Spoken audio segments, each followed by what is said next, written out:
एक और अहम खबर का रुख कर लेते हैं। इजराइल हमास जंग जारी है, जहां एक तरफ इजरायली पीएम बेंजामिन नेतन्याहू आए दिन जंग को मजीद खौफनाक सूरत हाल की तरफ ढकेलते जा रहे हैं, जिसकी वजह से 21,000 से भी ज्यादा फिलिस्तीनियों की मौत हो चुकी है।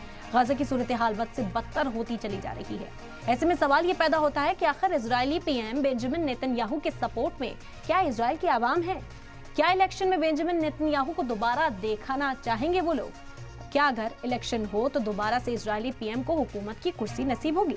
रिपोर्ट के मुताबिक बेंजामिन नेतन्याहू इजराइल के आवाम का एतमाद खोते जा रहे हैं। आवाम की एक अच्छी खासी तादाद एक पार्ट टाइम लीडर को पसंद नहीं कर रही। रिपोर्ट के मुताबिक 66% इजराइल का ख्याल है कि इजराइल के दिफाई अफवाज गाजा में हमास की फौज को तबाह कर सकती है, लेकिन 69% लोग चाहते हैं कि जंग खत्म होती ही इंतखाब हो। पिछले इलेक्शन से मालूम होता है कि सिर्फ 39% वोटर्स ने ही बेंजामिन नेतन्याहू की लिकुड पार्टी को वोट दिया था। रिपोर्ट में यह भी साफ होता है कि सिर्फ 24% इजरायलियों कि ये ख्याल है कि बेंजामिन नेतन्याहू को दोबारा पीएम बनना चाहिए, वो दोबारा पीएम बनने के लायक है। तो अब कुर्सी संभलती है या फिर कुर्सी से हाथ धोना पड़ता है बेंजामिन नेतन्याहू को, ये बहुत ज़रूरी सवाल हो जाता है। जंग की शुरुआत से ही कहा जा रहा था जो कदम बेंजामिन नेतन्याहू ने उठाया है